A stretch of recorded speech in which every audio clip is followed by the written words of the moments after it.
প্ৰিয় ছাত্ৰ ছাত্ৰীসকল জেজেবি মেথ চেনেলটোলৈ তোমালোক আটাইকে স্বাগতম জনাইছো। আজি আমি ক্লাছ 9ৰ এডভান্স মেথছৰ অনুশীলনী 1.2ৰ প্ৰশ্নকেইটাৰ ওপৰত আলোচনা কৰিম।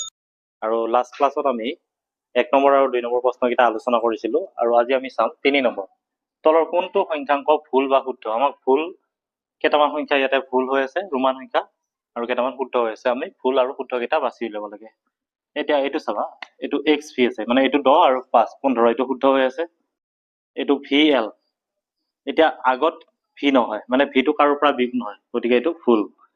এইটো এম তিনিটা আছে, মানে এম এৰে আমাক 1000 বুজায়, 1000 তিনিটা আছে, 3000 হ'ব, এইটো শুদ্ধ হৈছে। এইটো তোমাৰ এল এম, এলটো কাৰোৰ পৰা বিগ নহয়, এইটো ভুল।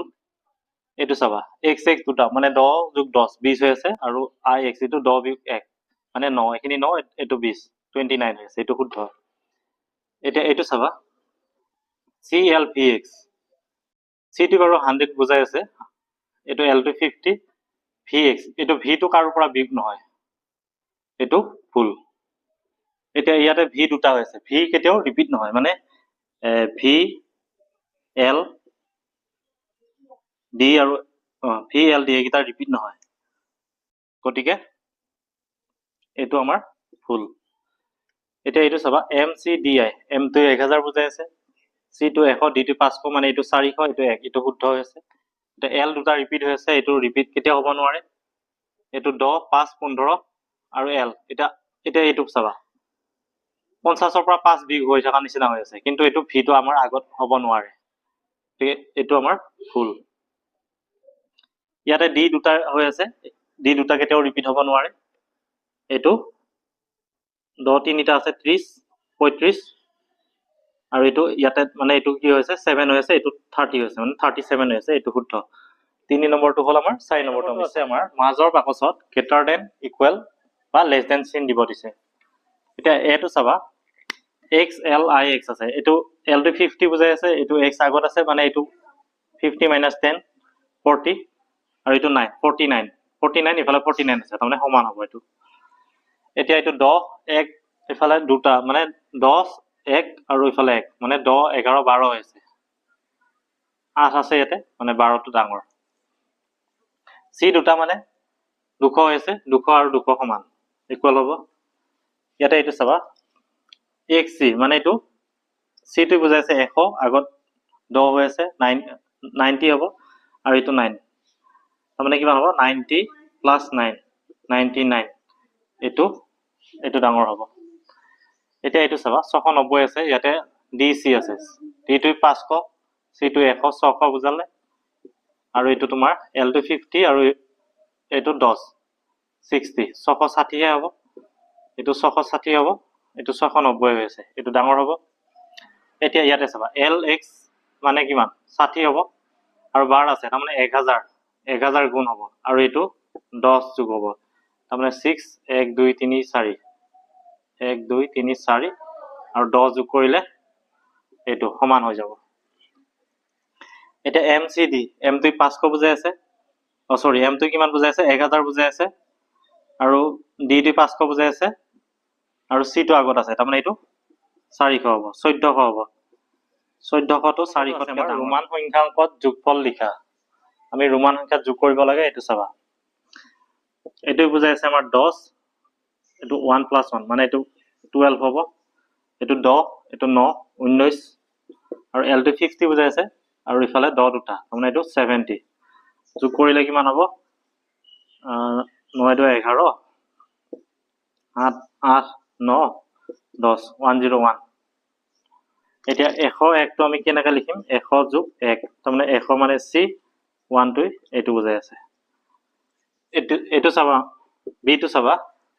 ডি চি এল, ডিটো 500 বুজাই আছে, চিটো 100 600, এলটো 50, তাৰমানে 650 হ'ল, এইটো চি দুটা 200 হ'ব, এইটো 10 15 16 17 হ'ব, এইটো তাৰমানে এইটো যোগ কৰিলে কিমান হ'ব 7 5 6 হ'ল, 6 2 8 867 হ'ব। এতিয়া এইটো আমাৰ কিমান হ'ব, আমি এনেকৈ লিখিব পাৰোঁ 500 যোগ 300 60 + 7। এতিয়া এইটো চাবা 500 মানে আমাৰ ডি, 300 বুলি ক'লে C 3টা 60 বুলি ক'লে 50 যোগ 10 7 বুলি ক'লে 5 6 7 বিটো আমাৰ নম্বৰটো তোমালোকৰ কিতাপত ধুনীয়াকৈ লিখা আছে সেইটো উত্তৰটো তাতে পাই যাবা এতিয়া 7 নম্বৰটো আছে 40তকৈ সৰু যিকোনো সংখ্যা লিখিবলৈ কেইটা বিভিন্ন ৰোমান অংকৰ প্ৰয়োজন আমাৰ তিনিটা লাগে I টো লাগিব V টো লাগিব আৰু X টো লাগিব এই তিনিটা হলে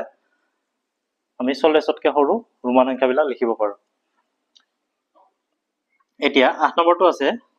0 1 5 2 9 অংককেইটা এবাৰকৈ লৈ লিখিব পৰা আটাইতকৈ ডাঙৰ আৰু সৰু সংখ্যা দুটা আমাৰ ভাৰত আৰবী পদ্ধতিত আৰু ৰোমান সংখ্যাংকত লিখিব দিছে এতিয়া আটাইতকৈ ডাঙৰ কি হ'ব আমাৰ আটাইতকৈ ডাঙৰ হ'ব আমাৰ 9 5 2 1 0 এটো হ'ব আমাৰ আটাইতকৈ ডাঙৰ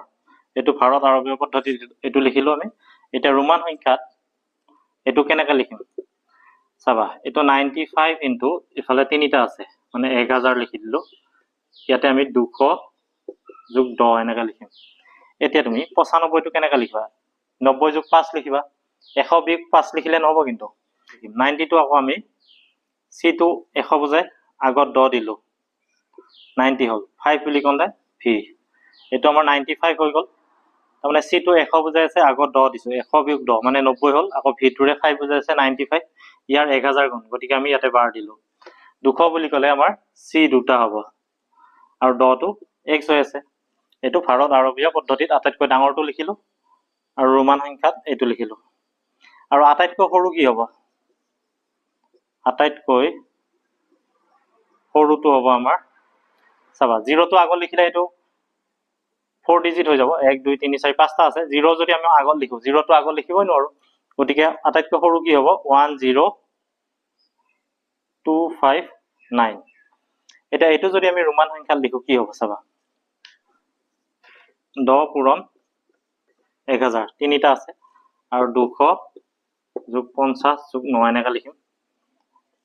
ইফালে তিনিটা আছে কাৰণে 10 লিখি কেনে 1000 পূৰণ কৰিলো আৰু 1000 পূৰণ কৰাৰ কথাটো হ'ল ৰোমান সংখ্যা এটাৰ ওপৰত যদি আমি বাৰ দিওঁ তেতিয়া আমাৰ 1000 গুণ বুজায় এটো ভাঙিলে 200 যোগ 50 যোগ 9 হ'ব এটা X টোৰে 10 বুজাই আছে ইয়াত বাৰ দিলো 1000 গুণ হ'ব C দুটা হলে 200 হ'ব 50 টো L ৰে বুজায় আৰু এটো 9 তাৰমানে 10 বিয়োগ 1 এটো আমাৰ ৰোমান সংখ্যাত লিখিলো আমি 8 নম্বৰটো হৈ গল আমাৰ আমি নেক্সট ক্লাছত বাকি অংককেইটা কৰিম আৰু ভিডিঅ'টোৰ পৰা যদি উপকৃত হৈছা তেনেহলে চেনেলটো সাবস্ক্ৰাইব কৰিবা আৰু যিমান পাৰি সিমান ফ্ৰেণ্ডছৰ মাজত শ্বেয়াৰ কৰিবা